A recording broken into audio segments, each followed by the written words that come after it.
Friends, सही कहा है किसी ने कि विरासत में मकान या जमीन तो मिल सकती है, पर दुनिया में नाम तो अपने कर्मों से ही कमाना पड़ता है। वह विरासत में नहीं मिल सकता। इसलिए यह जरूरी नहीं है कि जिंदगी कितनी लंबी जी, जरूरी है कि उस जीवन में काम क्या किया है। फ्रेंड्स, महाराजा यशवंतराव होलकर वन भी कुछ ऐसी ही शख्सियत के मालिक थे। दो Yashwantrao Holkar one died very young. उनकी उम्र तब 30 साल थी जब उनकी मृत्यु। But in his 9-year rule of Malwa he left a lasting mark on India's military history due to his determination to overthrow the British power. उन्होंने उस समय के गवर्नर जनरल वेलेस्ली को लिखा था that his cavalry would overrun and plunder vast territories, leaving the British no leisure to breathe. कि सांस लेने तक का उनको लग्जरी नहीं होगी। To General Lake he declared that his property is upon the saddle of his horse and that wherever his horsemen rode, the land would become his.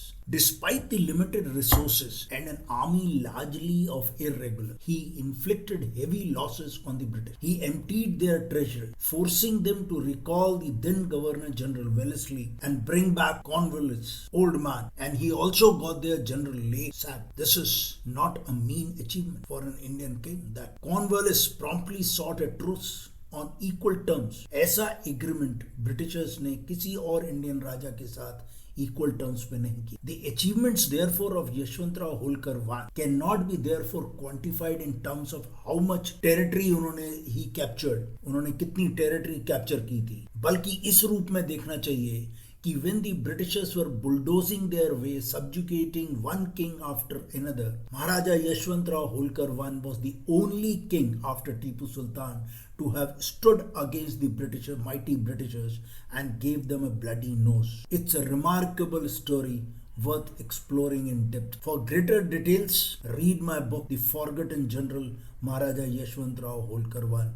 The link I am giving in 18th century, when the Mughal Empire was declining and the internal Maratha rivalries were going on, the situation had created a power vacuum in the country, and it was ripe then for British expansion, which already had gained a foothold after the Battle of Plassey in 1750. The British East India Company enjoyed many advantages. It had a professional army, बेहतर artillery guns थी उनके पास, and they had ample financial resources to exploit the Indian king's weaknesses. The armies of Indian kings had outdated weapon system, unreliable mercenaries, lacked coordinated command structure, and were unaware of modern tactical development. The Indian kings also had very limited options to raise revenue. Hence, their armies were ill-equipped, soldiers were not paid on time, and in an era where treachery was prevalent, Britishers with deep pockets enjoyed huge advantage over them. Now, although Maratha cavalry was formidable, but it could not overcome the British advantage in modern firepower and cohesive leadership.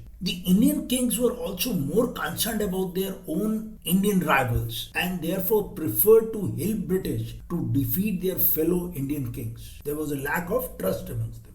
The mercenary raids and plundering by Indian kings into each other kingdoms made many civilians see the British as stabilized amid widespread unrest. Most Indian rulers therefore chose to compromise for survival. So, Yeshwantrao Holkar I was the only one then under such difficult conditions who called for unity across caste and creed and fight the British. However, he lacked broader support. Ultimately, the British military's superiority and persistent Indian disunity ensured the company's dominion over large parts of India. Was born on 3rd December 1776 in the village of Waf in Maharashtra. His father, Tukoji Rao Holkar, a general in Devi Ahilyabai Holkar's army, had 4 sons. Two from the first wife, Kashi Rao and Malla Rao, and 2 from his second wife, Vittoji Rao and Yeshwantrao Holkar. Yeshwantrao Holkar I was a talented young man well trained in horse riding, weaponry, and multiple languages. He could speak Marathi, Persian, Sanskrit, Urdu, and he displayed an aptitude for mathematics as well. When Devi Ahilyabai Holkar died, Tukoji Rao took charge of the Holkar estate. But as he was very old, he favored Kashi Rao to become his successor at the earliest. Now, Kashi Rao Holkar, immediately on his demise, was placed on the throne in 1797, despite opposition from Mallarao, Vithoji Rao, and Yeshwant. This choice sparked a power struggle amongst the brothers. The three estranged brothers gathered a small force, but Kashi Rao Holkar sought help from Daulat Rao Scindia, the adopted son of Maharaja Scindia, who had taken over as the ruler of Scindia kingdom. Now, Daulat Rao Scindia had inherited the most modern army any Indian king possessed then. Now, in a sudden night attack, one night, Mallarao Holkar was killed and the other two were grievously wounded. Eventually, Vithoji Rao was also arrested and executed in Pune, while Mallarao's pregnant wife was imprisoned. Now, Yeshwantrao became a fugitive, determined to take revenge of his brother's death and rescue his sister-in-law from Scindia's clutch. Undeterred, he roamed from village to village with a handful of loyal followers, evading Kashi Rao's and Scindia's forces. Over time, he rallied more supporters, some of whom were once Mallarao soldiers, and amassed enough resources to pay them. His growing successes in skirmishes against Kashi Rao's forces attracted mercenaries from distant regions, even like Mewar. Eventually, he built a cavalry of around 5,000 men and acquired a few cannons, primarily by collecting taxes from areas which are under Scindia's control. Now, these difficult early experiences that he gained, living austerely, covering long distances on horseback, learning to conceal his movements and use deception, all these experiences served him later well, particularly in his future campaigns against formidable foes. Now, by the late 18th century, the Maratha Empire was already in decline, with key leaders like Savai Madhav Rao, Maharaja Scindia, and Nana Fadnavis already gone. They were old and they expired. The empire's reconsolidation seemed impossible due to the internal strife. The three Maratha prominent chiefs, Yeshwantrao Holkar I, Daulat Rao Scindia, who took over from Maharaja Scindia, and Peshwa Bajirao II, were locked in bitter dispute. Scindia controlled much of the central India and was eyeing on Holkar's state, and that's why he was supporting Kashi Rao Holkar, who was a weak king. The Peshwa, as nominal head of the Marathas, vacillated and relied on external support, Scindia and also the British, to maintain power. Now, Yeshwantrao Holkar, on the other hand, enraged by his brother's murder, he was seeking revenge. But he avoided direct confrontation with Daulat Rao Scindia, who commanded India's most modern army, then trained by British and French officers. So instead of taking them head-on, Yeshwantrao Holkar I adopted a different tact, that is, mobile warfare. In 1801, he began plundering Scindia's territories from Mandsaur to Narmada River, the region between Mandsaur and Narmada, distributing his forces across Malwa for flexibility and deployed scouts for early warning. When Scindia sent a force under European officer George Hessing, Yeshwantrao attacked this force at Mohammadpur, catching them off guard. After destroying the enemy, he isolated Ujjain quickly to block any reinforcements. Now, Ujjain was Scindia's capital then. Scindia's battered forces retreated to Bhairogad fort, barely escaping annihilation. Now, anticipating reinforcements, Yeshwantrao intercepted those reinforcements at Nevri, decimating them piecemeal, and seized horses, guns, and firearms. Then, in July 1801, he launched a surprise attack on Ujjain after a heavy rainfall and finally captured the city.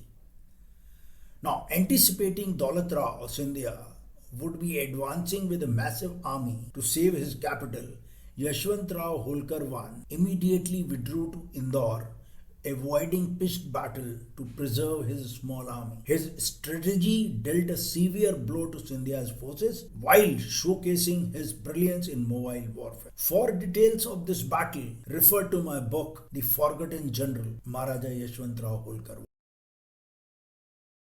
Now, after defeating Scindia's forces in Malwa, Yeshwantrao Holkar dispatched a portion of his cavalry under his two able commanders to raid Peshwa territories south of Tap, that's in Maharashtra. Whereas his main infantry and artillery stayed near Maheshwar to defend his capital. Now his aim was to apply pressure on Peshwa to declare him as the rightful successor of Holkar. But Peshwa did not relent because he hoped that Daulatrao Scindia will come to his rescue. Yeshwantrao Holkar, meanwhile, advanced northwards into Rajasthan, collecting taxes and forcing Scindia to pursue him over long distances because Rajasthan was Scindia's backyard and a major portion of his revenues used to come from there. This stretched Scindia's resources and he could not come to the rescue of Peshwa. Now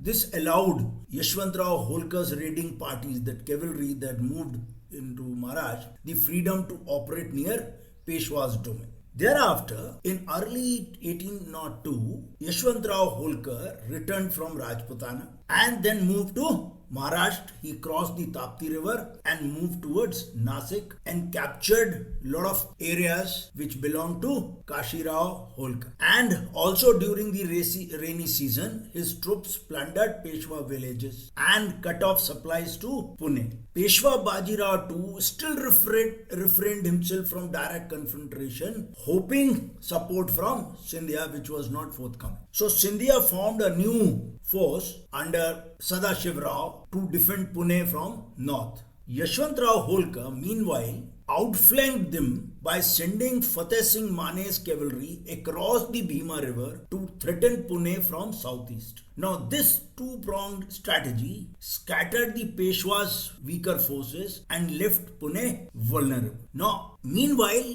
Yeshwantrao Holkar kept writing to Bajirao too, the Peshwa, that he is not against him, his main rival is Scindia and he should be declared as the successor. But Bajirao too, surrounded by the opportunistic courtiers and the control of Scindia, he did not write or correspond with Holkar. Whereas Yeshwantrao Holkar repeatedly declared loyalty to the Maratha throne, but Peshwa did not relent as he heavily depended on. Finally, the two forces came face to face at the Battle of Hadapsar, which is near Pune, on 25th October 1809. On one side was a combined force of Scindia and Peshwa together, and on the other, Yeshwant's force. Yeshwantrao Holkar's army included roughly around 14 infantry battalions, which were not very well trained, plus a large cavalry, around 19,000 men, and ample amount of artillery, around approximately more than 100 guns. Scindia, on the other hand, had 11 extremely trained infantry battalions which were trained by European officers. Let's not forget, he inherited the best army that any king had that time. He inherited that army from his father, Maharaja Scindia. He had superior artillery and a strong cavalry which was loyal to both Scindia and Peshwa. Now, initially, because Scindia had superiority in artillery, he caused severe casualties on Holkar's cavalry, thereby forcing one of his contingents, led by Amir Khan, to withdraw. Initially, early on, it appeared Scindia might secure a decisive victory here. However, Yeshwantrao Holkar, sensing danger, personally led a fierce counterattack, inspiring his troops by choosing to die rather than retreat. This